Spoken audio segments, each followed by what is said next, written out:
पहले बता दें किस तरीके से अब राहुल गांधी के समर्थन में खुलकर सभी सामने आ गए हैं। अब केजरीवाल की तरफ से क्या कहा गया, विधानसभा में राहुल के समर्थन में दिल्ली के सीएम की तरफ से बयान, इनका काम सिर्फ लोगों को जेल भेजने का है। केजरीवाल की तरफ से राहुल गांधी की सदस्यता खत्म होने के बाद यह बयान दिया गया है और खुलकर अब सभी राहुल गांधी का समर्थन कर रहे हैं। क्या कहा केजरीवाल ने, सुनिए। इससे व्यक्तिगत अच्छे रिश्ते हैं कि व्यक्तिगत बुरे रिश्ते हैं, वो इम्पोर्टेंट नहीं है। 130 करोड़ लोगों को, सब लोगों को साथ आना पड़ेगा। सर, क्या कांग्रेस के प्रोटेस्ट के साथ जाएंगे आप लोग? आम आदमी पार्टी भी कांग्रेस के साथ पुराने मतभेद सुना, सारे लोगों को साथ आना पड़ेगा। ये लड़ाई राहुल गांधी की लड़ाई नहीं है, ये लड़ाई कांग्रेस की लड़ाई नहीं है, ये लड़ाई इस देश को बचाने की लड़ाई है। एक तानाशाह से, एक कम पढ़े लिखे व्यक्ति से, एक अहंकारी व्यक्ति से इस देश को बचाने की लड़ाई है। Thank you. कांग्रेस के प्रोटेस्ट में आप लोग रहेंगे? अरविंद केजरीवाल को आपने सुना, जिन्होंने ये साफ तौर पर कहा कि एक ऐसा माहौल बनाना चाहते हैं कि देश में एक ही पार्टी और नेता बचे, यही तानाशाही है। और कहा, देशवासियों से कहना चाहता हूं, हमारे पूर्वजों ने आजादी की लड़ाई लड़ी है, हम लोगों को एक साथ अब सामने आना पड़ेगा। तो विधानसभा में राहुल के समर्थन में दिल्ली के सीएम अरविंद केजरीवाल ने एक बार फिर से ये बात दोहराई है। राहुल गांधी की सदस्यता को बर्खास्त जिस तरीके से किया गया है, उसके बाद ये बयान अरविंद केजरीवाल ने दिया। मनीष सिसोदिया भगत सिंह का चेला है। मनीष सिसोदिया जेल जाने से नहीं डरता, इनकी जेल की सलाखों से नहीं डरते। और अगर कोई जेल जाने से डरता हो।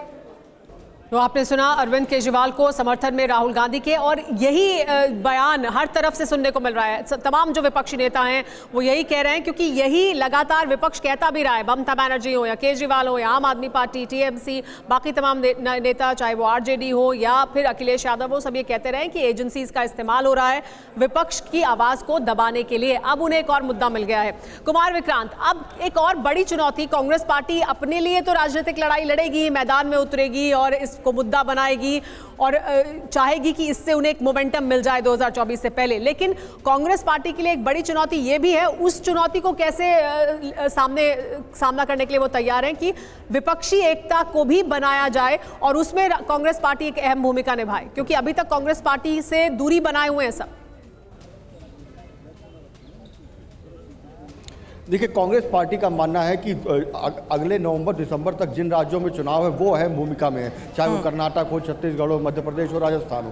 तो वहाँ पर जो उसका जो नतीजे रहेंगे चुनाव के, वो काफ़ी कुछ निर्भर करेगा। ईडी और सीबीआई किस तरीके से आने वाले वक्त में नवंबर तक काम करते हैं, वो काफ़ी कुछ निर्भर करेगा। और इसी तरीके से अगर विपक्षियों के खिलाफ कार्रवाई होती गई तो कांग्रेस को लगता है कि नवंबर दिसंबर का वो महीना होगा जब एक बड़ी विपक्षी एकता सामने नजर आएगी। उसके पहले कुछ दल साथ आते हैं, कभी नहीं आते हैं, कहीं ना कहीं कुछ कांग्रेस कहती है कि जांच एजेंसियों का भी डर होता है। तो ये सारी चीज़ें कांग्रेस के सामने, इसलिए कांग्रेस पार्टी फिलहाल कोशिश ये कर रही है कि वो जितने लोगों को जुटा सके वो जुटा ले, लेकिन अपनी मजबूती के लिए आगे बढ़े, अपनी लड़ाई लड़ते हुए आगे दिखाई पड़े, जिससे एक वक्त आने के बाद ये बात आने वाले वक्त में भी स्पष्ट हो जाएगी। कुमार विक्रांत और हर्षवर्धन जी, इस पर मैं आपका जवाब चाहूंगी, क्योंकि ईडी और सीबीआई द्वारा जिस तरीके से विपक्षी नेताओं को टारगेट किया गया है, आज ही 14 दलों ने सुप्रीम कोर्ट का रुख किया है, ये कहते हुए कि अब गाइडलाइंस बना दी जानी चाहिए इस पूरे मामले पर एक्शन को लेकर। सवाल यही है कि यहां पर अगर आंकड़ों के लिहाज से भी देखें तो 2014 के बाद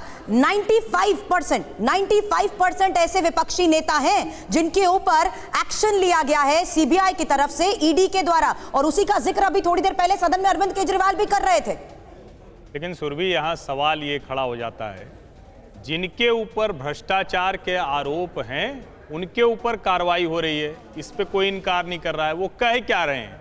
वो कह रहे हैं भाई देखो, तुम्हारे यहाँ भी कुछ भ्रष्टाचारी हैं, भाजपाई भ्रष्टाचारी, उनको तुम छोड़ देते हो, तो सारी लड़ाई यहाँ है। तो कोर्ट कहेगी ठीक है, ये भ्रष्टाचारी इनके ऊपर चले और भाजपा वाले भ्रष्टाचारियों को भी लिस्ट दो, उन पर भी कार्रवाई करेंगे। तो यहाँ विपक्ष का भला कहाँ से होने वाला है? दूसरी बात, क्या केजरीवाल जब मनीष सिसोदिया गए थे, जेल जा रहे थे, सत्येंद्र जैन जेल गए थे, तो कांग्रेस कह रही थी कि ये तो विशुद्ध भ्रष्टाचार का मसला है। हर प्रवक्ता आकर कहता था कि हम बता रहे कहां कहां भ्रष्टाचार हुआ। भाजपा से ज्यादा आक्रामक थे। तो क्या केजरीवाल उनके साथ जाएंगे? तो अभी कई ऐसे सवाल है और मुझे नहीं लगता है कि आज का बयान छोड़ दीजिए, जी हाँ, इतनी आसानी से राहुल के पीछे सब खड़े हो पाएंगे। ठीक है हर्षवर्धन जी, और वही कुमार विक्रांत भी कह रहे हैं कि कांग्रेस पार्टी अभी अपनी मजबूती पर काम करने के लिए आगे बढ़ रही है, कि वो आगे आने वाले जो चुनाव है, जहां चुनाव होने वाले हैं वहां पर क्योंकि डायरेक्ट फाइट दिखाई देती है, तो वो अपने आप को मजबूत करे।